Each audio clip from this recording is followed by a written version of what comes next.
Everyone thinks getting people off welfare is a good idea. Even both political parties think that. But what happens when people are forced into the job market before they know how to do the job? Often what follows is failure.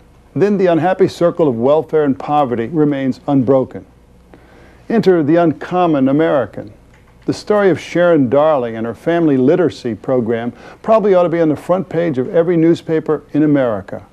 What started as the personal mission of a former elementary school teacher has blossomed into a national movement. It's about much more than reading and writing. I think the people that I started working with early on in literacy programs were people of such courage. It just became a passion for me. Welcome to this special edition of Biography. I'm Bill Bradley.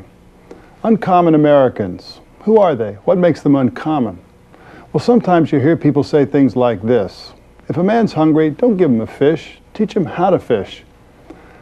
This idea is the heart of Sharon Darling's work. She understands the special educational bond that exists between parent and child, and in helping parents to help their kids, she just may be helping to provide long-range solutions to persistent national problems such as poverty and welfare dependence.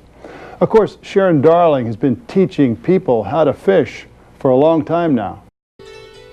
I grew up in Louisville, Kentucky. I grew up living across the street from my grandparents, actually. They were truck farmers, and so all of them lived on the land. My grandparents and my grandfather's brothers all lived around, so I grew up in an environment that was very strong on family. My father was a home builder. He had a crew of men who worked for him. I found out, I guess, I don't know, when I was very young, that they couldn't read or write, but that they could find their way around the city, and they were excellent carpenters, and they could read a blueprint. So I think early on a seed was planted in me that did not stereotype people who didn't have literacy skills. Sharon Darling had a fine idea, but how did a fine idea grow into a national movement? I started teaching adults to read after the birth of my first child. I'd been a second grade teacher. Of course, back in those days, you had to quit if you were showing in your pregnancy, because it was not proper for small children to see a woman who was going to give birth. So after he was born, I decided that I would stay home and be a full-time mother. But at a cocktail party, Sharon met a man who said, "You're a teacher. There are people who need your help. At our church, we try to give them that help. Why don't you volunteer?" So she did. The first 5 students that I worked with in that little church, the most courageous people I'd met. I mean, they were willing to bare their soul and talk about not being able to read, and they wanted help so badly. A man showed up with a banjo under his arm, and he said, "Can you teach me to play the banjo?" And I said, "No, I don't know how to play any musical instrument." And he said, "Well, if you can't teach me to play the banjo, could you teach me to read this book? And if I can read this book, I can teach myself to play the banjo." By the time the 2 hours had passed, I knew that I was hooked. I was going to keep coming back, and I did. And that group continued to grow, and the 4 became 8, and then 16, and then we had more classes, and then we started night classes, and pretty soon my little part-time volunteer and part-time teaching effort had turned into something pretty major. And it grew from teaching grown-ups to teaching parents and their kids. Teaching the family. And it spread, first across a city, then a state, then a nation. Family literacy is not a Republican or a Democratic issue. It's an issue of national concern. Sharon Darling, former school teacher, is president of the National Center for Family Literacy, an organization that spans the nation and reaches thousands of families every single year.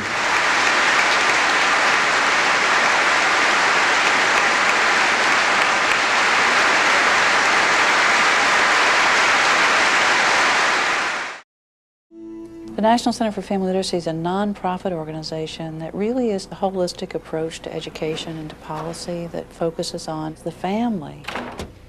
Family literacy wasn't even a term in 1985. I mean, we didn't talk about a program being a family literacy program, and now we do a lot of work with policymakers and administrators, and we do a lot of work on the federal level trying to make sure that the message gets embedded in Head Start legislation. It was the model for the Even Start legislation.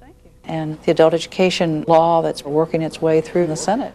We are squarely focused on welfare reform. We know what's going to happen with parents who are marginal in their skills as they try to go into the workforce. They're going to need a real transition, not just the basic skills. Our model brings parents together with their 3- and 4-year-olds to a school or a facility, and parents get job skills, children get the skills they need, and then parents learn to work with their own children. Carton? What's that one? Oh, bag. Another word for sack. I think the people that I started working with early on in literacy programs were people of such courage to come forward, and people who had had such battering experiences and they didn't have a voice.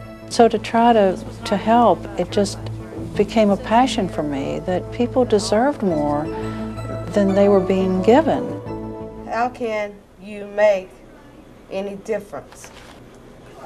Very good. How can you take this home with Coco? Family literacy gave Lori Carmen a chance at a new life. She and her 4 kids were living on welfare, AFDC, Aid to Families with Dependent Children.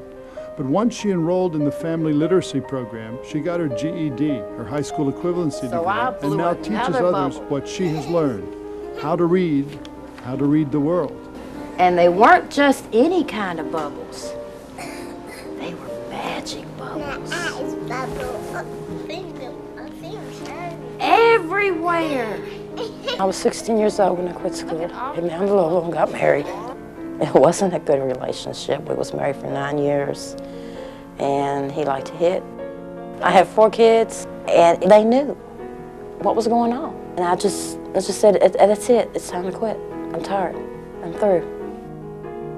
I was on AFDC and food stamps, and I didn't like it. But at that time, that's the only way I knew to survive. What does this plan say? Do you get something different or about the same thing? About the same thing. You want to take it any farther, any more details? No. One of the major hurdles that we have to overcome in literacy programs is really helping people believe that they can learn. I achieved my GED in March of '93. I would recommend it to anybody, because not only, do you find out that, maybe I'm smart up here, but I learned that I could do whatever I wanted to do. That is very, very important to me, to make sure that everybody can accomplish things that they never thought they could accomplish. That's the most rewarding part of my work, and what committed me and keeps me going. When you teach your child that different is okay, what else can happen? Commitment to change is what keeps Yolanda Tinsley, a single mom with 3 kids, They'll be in the a program. stronger individual. My name is Yolanda Tinsley. I'm 25. I live in Louisville, Kentucky. I jumped out of school in 1992. At the time, I was going into the 11th grade, but I didn't go back.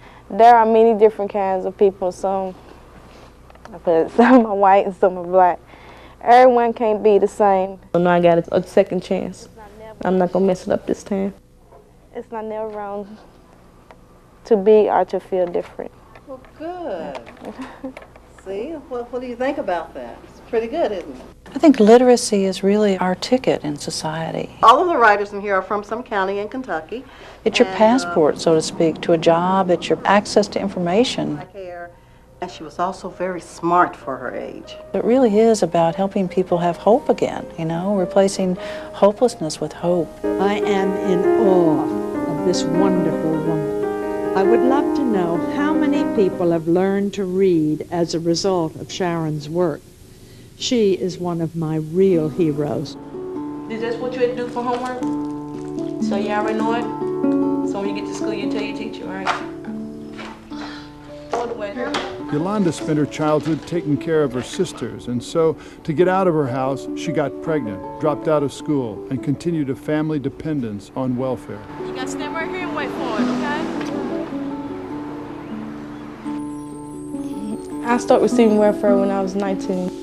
It was like a trail. I mean, my mother was on it, and my grandmother was on it, and my aunt. I mean, it's like the whole, it was going from generation to generation. And I'm determined now to get off of FDC. If you only have 2 years before you have to get a job, and your literacy skills are way down here at, maybe what we would consider second or third grade. That's pretty frightening, to think, how am I going to be able to do this? If we care about the next generation in this nation, we really, really must this time help the parents be the nurturers and teachers of those young children that we need them to be and that their children need them to be. Here's an elephant, and here's a panda bear. But you can make any kind of animal you choose to make. She asked me to make the maid. You want to school tomorrow? I said, yeah.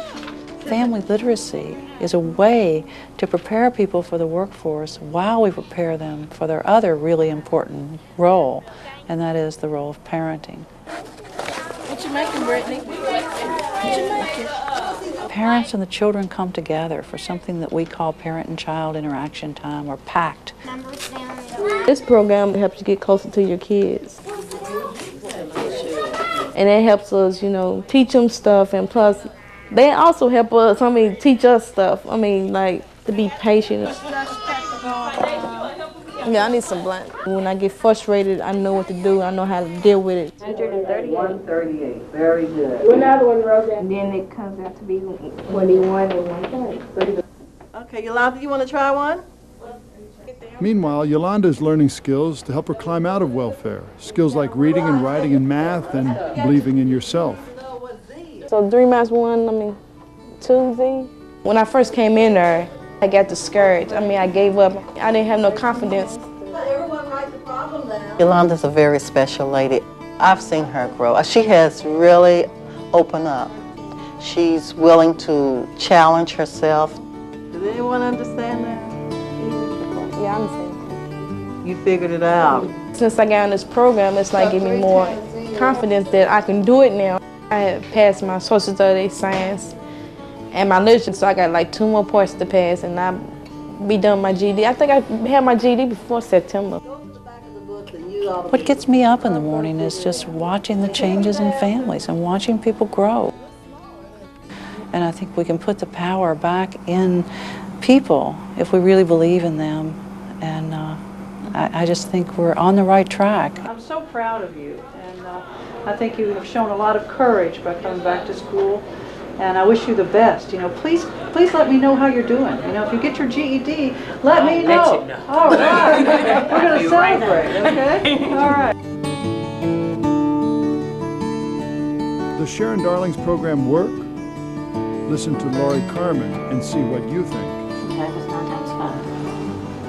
6 8 is 48. 8 9 16. I did not want my girls growing up the way I grew up. I want them to have their teen years. I want the same thing for the boys. I want them to be kids while they can be. I want them to grow up, have a good education, have a good paying job, and then worry about the family, the babies, the bills.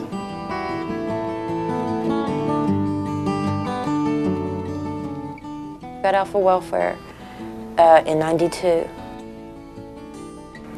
And then when I started working, we don't need the food stamps no more. We quit. And it was like, you can breathe easy. I'm earning my own way.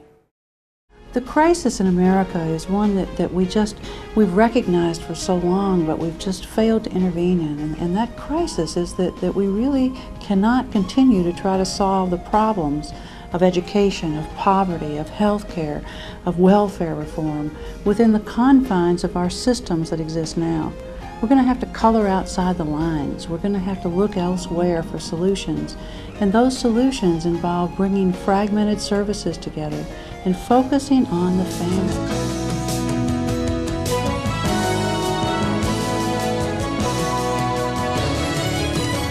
At the National Center for Family Literacy, that we play a catalytic role in the nation to ensure that we're going to have quality programs for families, the most disadvantaged families in the nation, in every community. And I think when we keep that vision clear at the National Center for Family Literacy, and we envision that every mother and child who needs an education, who's living in poverty, who gets up in the morning to face another day really at the bottom of the heap, if they can access a program, if they can get up and go and get help, That's our goal and that's our dream at the National Center for Family Literacy. We don't believe that it's going to take a great deal of money to accomplish our mission in every community in the nation. What it's going to take is a rethinking of education, a new way to look at configuring resources. In other words, we're going to need a lot of glue money, but not new money, to start the programs that we need around this nation. Our next recipient will be Sharon Darling, founder of the National Center for Family Literacy. I really think literacy is the stem of the flower, you know, that it really has to be strong or the other petals won't be able to stay on, whether that's, you know, self-sufficiency or employment or parenting or any of the other skills, because when people can't read, they can't access knowledge or information, but they also have such low self-esteem because our society requires them to read. So when they're there feeling that way, they don't try to find new knowledge. When you look at poverty, poverty has many implications, but when you're starved inside, that's poverty. Because you don't have the gift of reading. You can't go out and access new worlds. You can't dream new dreams. You can't think new thoughts. And somebody else's thoughts are all that you're confined to because that's what you hear. And so to be able to free that up in a human being and to be able to help somebody open those doors, and then once one door opens, you see another door, and that comes with the ability to access knowledge, to read, to be able to be free. And really that's what it's about, to be able to think and contribute. I guess the greatest frustration is not being able to convince enough people that we really need to do something. You know, that there are people out there that are struggling and they just need some help. You know, they just need a little bit of help. They just need another chance, and trying to get people to really understand that and reach out and do something about it. I think that's the biggest frustration. When you can see the light in a child's eye because they learned something new, or you were sharing a story with them, or you can see their mother start to feel better about maybe taking the next step in their own life because you gave them a pat on the back or helped them learn something new, there's no greater joy and there's no better reward for you. If you could wake up every day and know that kind of joy, the rest of your life would be fulfilled. And I just think, you know, to be involved is the greatest treasure that any of us can have.